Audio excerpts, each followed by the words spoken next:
A pleasant day, everyone. I am Lila Boyser, and today I will share to you our compiled answers in episode 3, which is the developmental theories. Here we will observe, analyze, and reflect on it. Well, in our first task, we are to observe the behavior of a specific learner using the Ericksonian guide questions that can be seen on the screen, and this is patterned from the psychosocial development theory. Well, let's begin. The first question is: does the student trust easily? Among the 7 observed learners, 5 of them answered yes. Observed that they trust easily, and 2 of them otherwise. The second question are the reasons why those observed learners does trust easily to other people. These are the following reasons. Positive early childhood experiences with parents likely contribute to their tendency to trust easily and them. Observing trusted adults, specifically their parents, engaging openly and trustingly with others may also influence their behavior. The third question: is the learner dominantly carefree or dominantly cautious? Among the 7 observed learners, 5 of them are carefree and 2 of them are cautious. And the question number 4 are the reasons to those 5 observed learners that they have those behavior that they are carefree. One of the reasons is that they tend to do what they want without considering consequences and so on. And these are the reasons for those learners who have a cautious behavior. I'll just say one reasons because we have a limited time, and this is they have a desire to be certain about actions taken and so on. The next question is: does the learner have too much self-reservation? Among the 7 observed learners, 5 of them do not have too much self-reservation, and 2 of them have a self-reservation. And the sixth question is the reason why they have that self-reservation.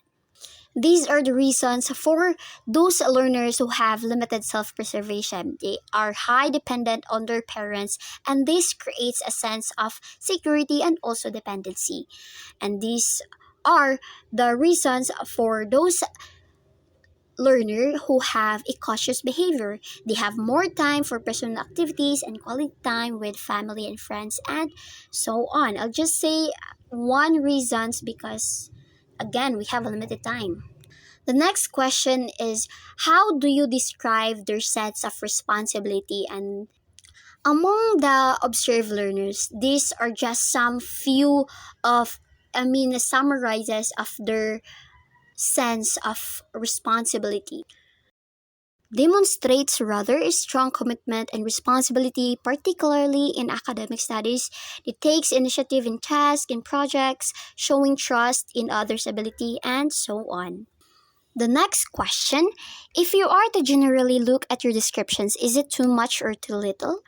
From the descriptions prior, we concluded that they have a balanced sense of responsibility, covering aspects like their task completion, their rule adherence, and consideration of the impact on others. The next question is: rate how far she knows him or herself, 10 being the highest. These are the numbers that we rate to our observed learners, and these are 9, 8.5, 8, 7. And these are the reasons why we gave those ratings to our observed learners, because some of them has not yet discovered hidden talents and true personality, and they are still developing and their potential for further self-discovery of their characteristics, attitudes, and behaviors. The 10th question is: does the learner easily get attached to people? Majority of our observed learners does not easily get attached to people. And these are the reasons. They are friendly but cautious when meeting new people, as trust is not easily given to strangers, and all of them prefers getting to know individuals before forming attachments, sometimes losing interest quickly. The next question rather asks us to rate again in terms of the accomplishments of the observed learners, and again 10 being the highest. Well, we give 10, 9, 8, I mean, two students got 10, three students got 9, and two students got 8. And these are the reasons because they demonstrates a competitive spirit and accepts both victories and defeats gracefully. They achieve top student status, showcasing seriousness in accomplishments, and so on. The next question is, does the learner think that their generation is better compared to the past generation?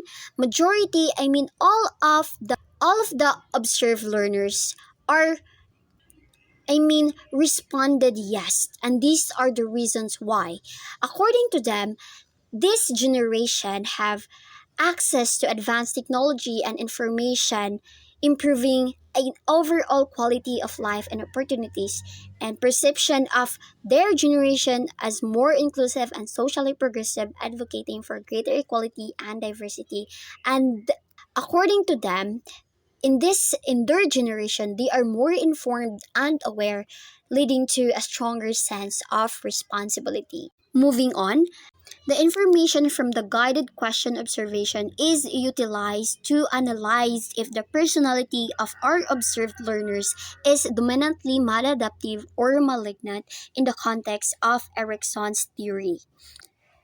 And from that information, we concluded that majority of our observed learners are maladaptive. When we say maladaptive, it means too much of the positive and too little of the negative. This implies that our observed learners are more positive rather than negative. In this episode, we specifically choose learners who belong to adolescent stage.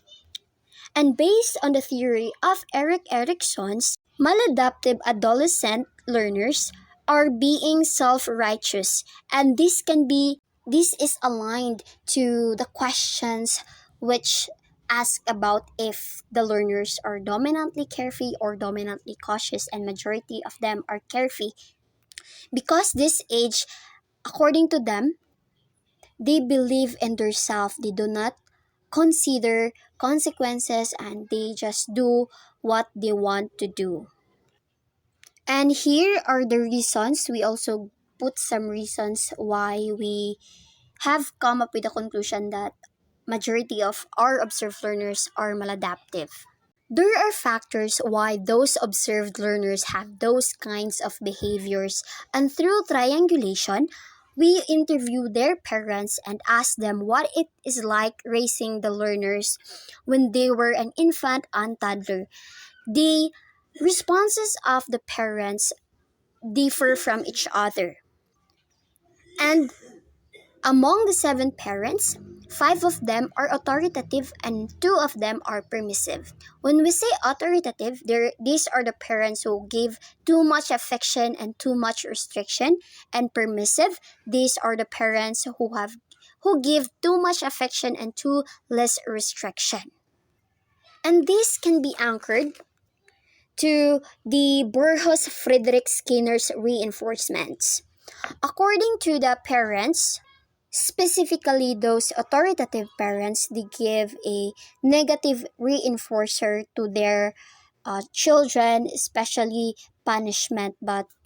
And those permissive parents gives a positive reinforcer and sometimes a negative reinforcer also, but just a limited. A little negative reinforcer. And now we come up with the last task which we will reflect on our in this episode, which we give our personal thoughts.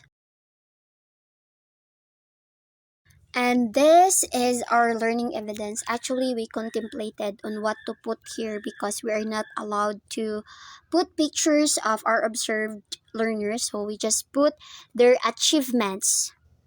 And these are evidence with the interview of the parents of the learners. And lastly, these are our questions that we want to explore deeper. And that's all. Thank you for listening. Goodbye.